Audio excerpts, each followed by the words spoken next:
win over North Melbourne on Saturday night. Prior to the game, we saw that Amy Mackin and Gabby Coleman were late outs on Friday. Can you talk us through what happened during that Thursday session?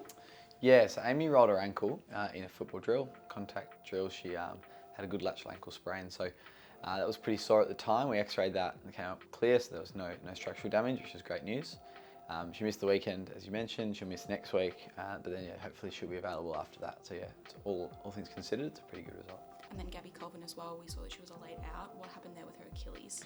Yeah, so she's been battling this Achilles tendon issue, and it's been improved last week based on the week before, but it just didn't get to the point where we felt she was fully ready to play and compete, and so we left her out last week.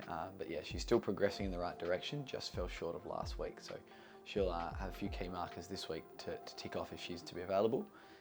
So yeah, we'll keep working on that, but making progress just slowly.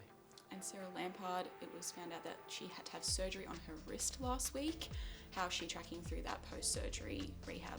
Yeah, she's tracking well. So in the West Coast game, had an incident that didn't stop her playing. She played through that, and then even on the Tuesday, she had that scanned and assessed and came up with some surgery for a little scaphoid fracture. So she's had the surgery. She's recovering really well. She'll reintegrate in some running early next week, and then she looks to be sort of 3 weeks away or so.